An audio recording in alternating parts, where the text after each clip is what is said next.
Hi, everybody. Welcome to the episode of In the School Parking Lot. I'm your host. I'm Paul Everts. You can reach me on my email address, and I wish you would. It's BAND, the number two together, band together at Comcast.net.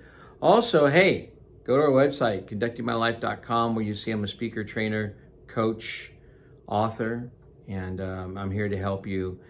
Love it, conductingmylife.com. So what is In the School Parking Lot? As always, I like to introduce people if they're new.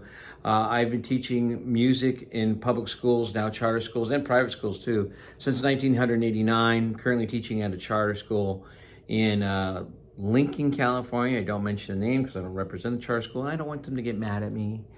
All right, but I am still teaching. I have officially resigned and retired from public schools in California. Hey, there's 49 other states. I'm here, but I'm enjoying the charter school very much. Loving teaching fourth, fifth, sixth graders. Never done that before. It's really fun. As far as fourth graders, ooh, very fun, cute. On or around April 8th, 2021, the school principal said to me, Paul, I hate to tell you this, but you got to keep Jesus Christ in the parking lot. Hence the name of our little show in the school parking lot. I looked at him and I said, hey, Rob, John Doe, Fred, whatever your name is. Did you tell all the gay teachers and students to take down their pride flags in the classrooms? Oh, no, it's different. Huh. Did you tell all the BLM supporters? Again, remember in 2021, man, that was the in thing. BLM was rocking back in those days. Did you tell them to take down their banners? And no, that's different, Paul. No. Okay. So, same man then goes to work in HR, John Doe, Fred, Rob, Johnny, whatever your name is. And he said to me, hey, you got to stop saying I love you to kids because that's weird. You got gray hair and you're an old man. And sure enough, the union just sat there and said nothing. I thought, wow, union, you're not going to say anything? Okay, well, I guess I'm done. I'm starting to see that the union administration, they do work together. Anyway, I'll just leave it at that. That's my introduction. That's who I am. Today is the 28th of September. However, I'm posting this on my sister's birthday.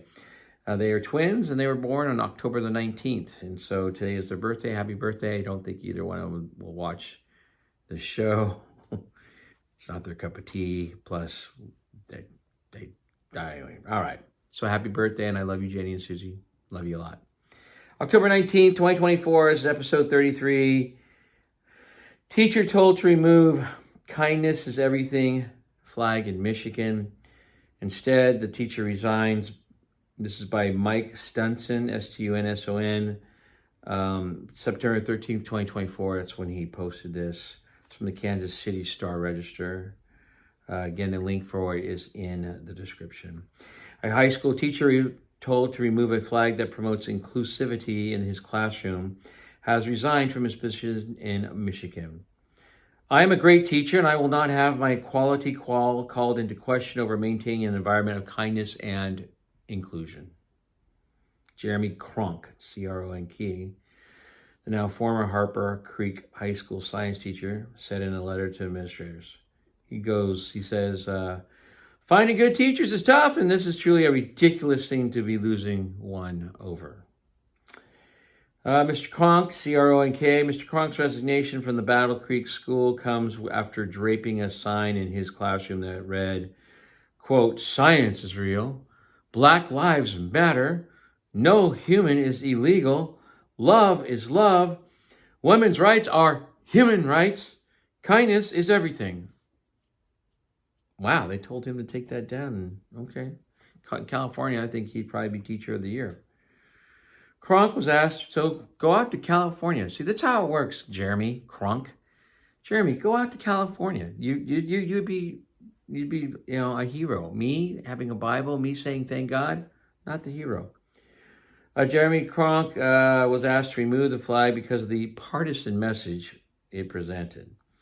Harper Creek Community School Superintendent Rob Ridgway said in a statement, he continues, our school policies and procedures prohibit employees from posting partisan materials of any kind in our schools, unless they are part of our curriculum or staff receive approval from the building principal, end of quote. Superintendent Ridgway said in a letter to families and staff, the flag was not part of our school curriculum and the teacher had not sought permission from the high school principal. rest of the article is in the description. So hey, teachers, wow. I started teaching in 1989. We didn't know, as children, I graduated in high school in 1984. And I know that's 40 years ago, but we didn't know who the teacher voted for. We didn't know who the teacher slept with. Why do we need to know that now? Why should we care about who you sleep with and who you vote for? Why don't you care more about the fact that reading scores are down?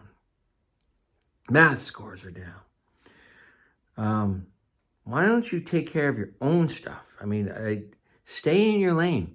When the government, and remember, public school is part of the government. When the government moves into our lane of freedom, no. And I think, Jeremy Kronk, it would be interesting to see if you would have been disappointed that my principal told me to leave Jesus Christ in the parking lot. Or would you have been right there next to him going, right on, get Jesus out of here? Would you have been there, Jeremy? I don't know. Anyway.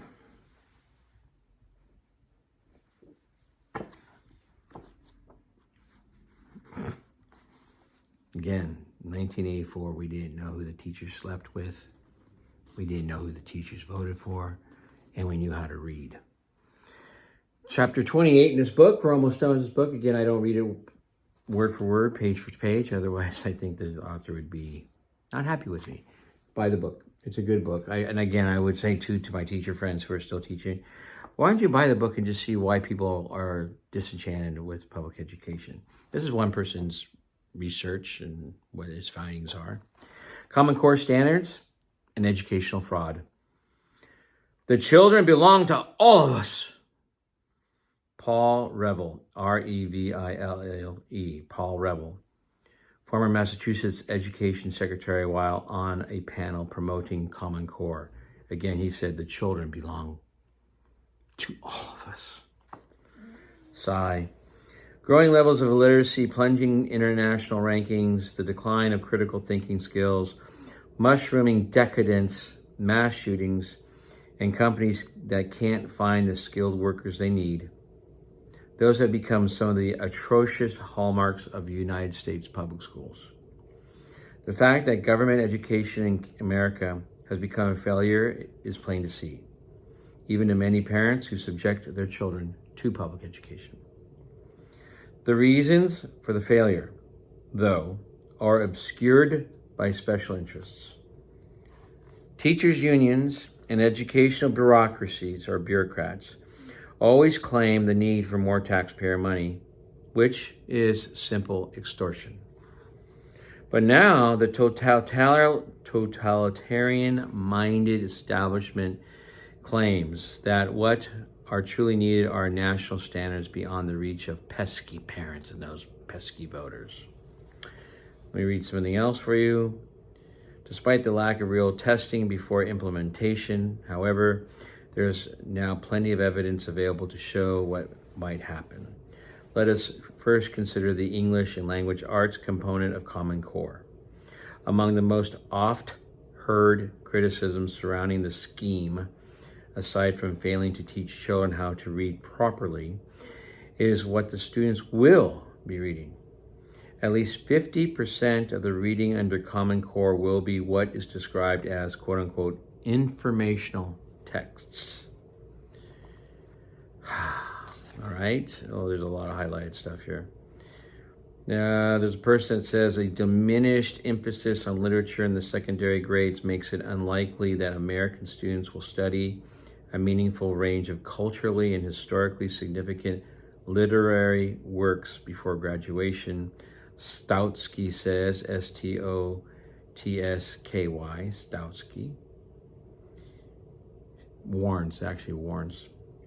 It also prevents students from acquiring a rich understanding and use of the English language. Perhaps of greatest concern, it may lead to a decreased capacity for analytical thinking. Stoutsky's going to continue here. By reducing literary study Common Core decreases students' opportunity to develop the analytical thinking once developed in just an elite group by the vocabulary, structure, style, ambiguity, point of view, figurative language, and irony in classic literary texts. She warned. That'd be Stokowski. Continues, an English curriculum overloaded with advocacy journalism or with informational articles chosen for their topical and or political nature should raise serious concerns among parents, school leaders, and policymakers. It gets even worse, the authors are now saying, though. According to Stokowski, here it goes, it's going to get worse. Here's what Stokowski's going to say. Common Core standards not only present a serious threat to state and local education authority, but also put academic quality at risk. She concludes by saying, pushing fatally flawed education standards into America's schools is not the way to improve education for America's students. And there's a lot more highlighted, but I'm going to let you buy the book, but there's so much. I like to read the last paragraph, and this will be it. The fraud continues to this day, with Common Core proponents continually claiming that only right-wing extremists and left-wing extremists oppose the machinations. Obama's education secretary even argued that it was white suburban moms who are upset because they did not realize how dumb their kids are. Jeez, criminy. As we shall see in the next chapter, the uprising against Common Core transcends the political spectrum, race, class, gender, and all of the other divide and conquer categories defined by collectivists. I can't stand that. Collectivists, seriously. Ugh. It is, in fact, an American rebellion. Next week, chapter 29, rebellion against Obama Core. Make strange bedfellows. Hey, begin with the end in mind. Every choice you make is yours. To choose wisely, seek first to understand, and then be understood. Find people don't care how much you know until they know. People don't care how much you know until they know how much you care. I care about you. That's why I do this. We do have a Venmo account. We'd love to have your financial support. More importantly, though, subscribe, share. Share this with teachers. Share this with students who are going to become teachers. This is not going to be taught on colleges of education campuses. That article will not be read. This book won't be read. Give it to them. Okay, God bless you. I love you. Till next time. Thanks a lot for your support. Bye.